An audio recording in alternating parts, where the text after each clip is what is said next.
Our top story, already grappling with belligerent neighbors and a spate of accidents, the Indian Navy's most potent deterrent, the underwater arm, was looking at its most awaited project, the Scorpene submarine project for some relief.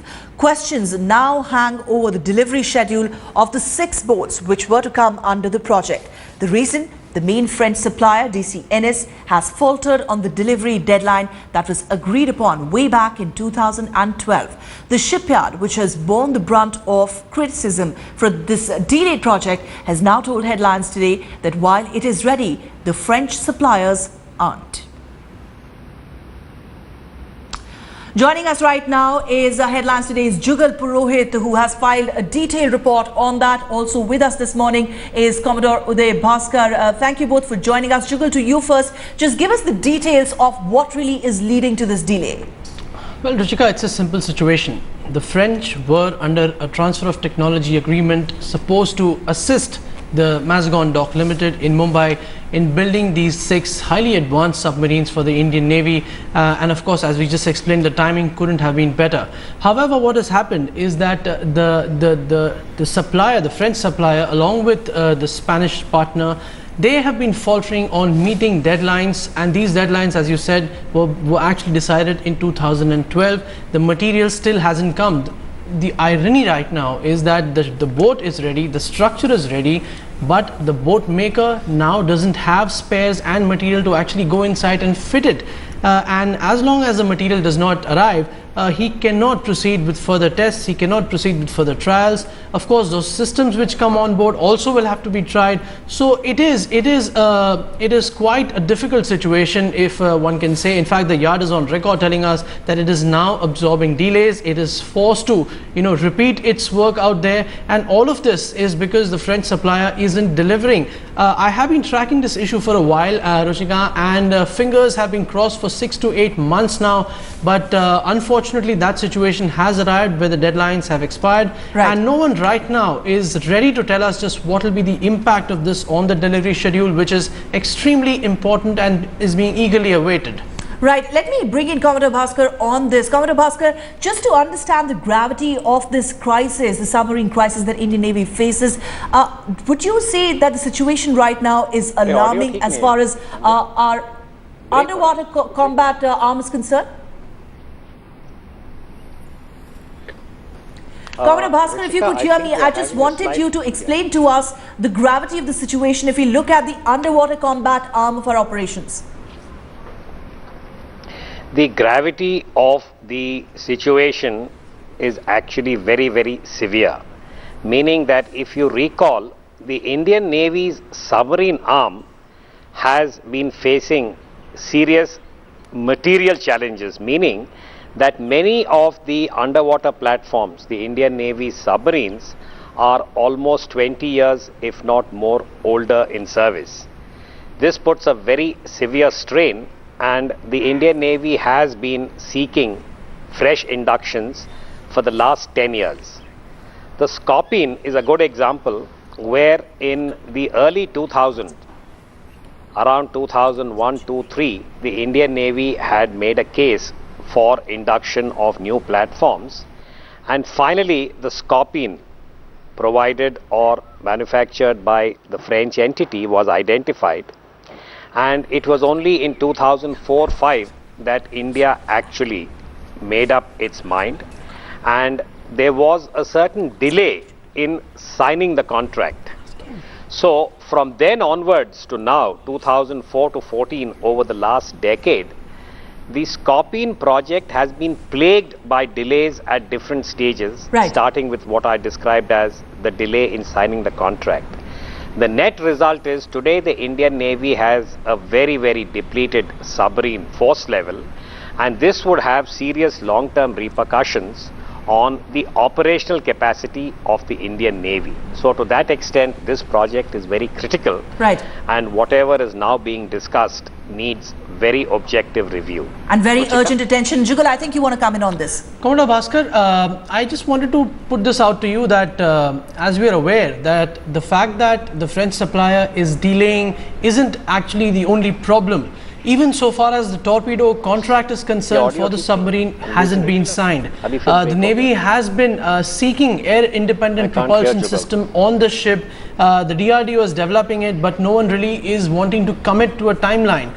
Don't you think, sir, that this project, despite being the first to be conceived and executed in a wide time span of 15 years, has been quite ill planned, to say the least? ये आपका Vodafone है क्या?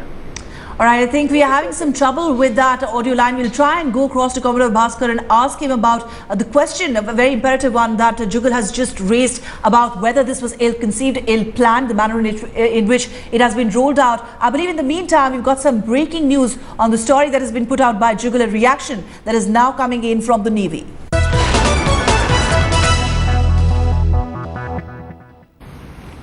Well, the Navy has come out with a detailed response on the progress of Project 75. It says in its note, and I quote, "With all the impediments and material hurdles resolved, the construction of submarines is progressing on schedule to meet the planned delivery in September 2016.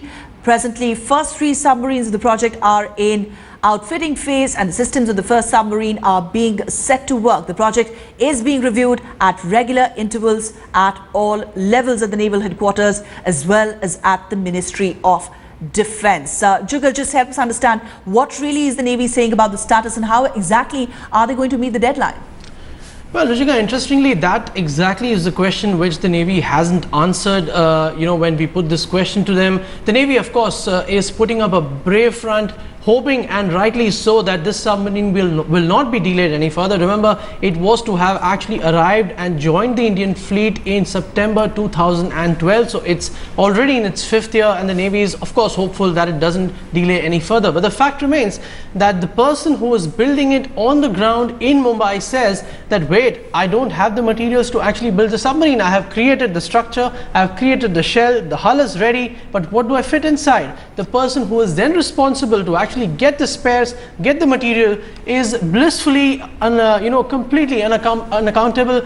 We had put questions to the DCNS staff here in Mumbai, in Paris. All we got was a promise of a detailed response which hasn't come. We've been waiting for a week now.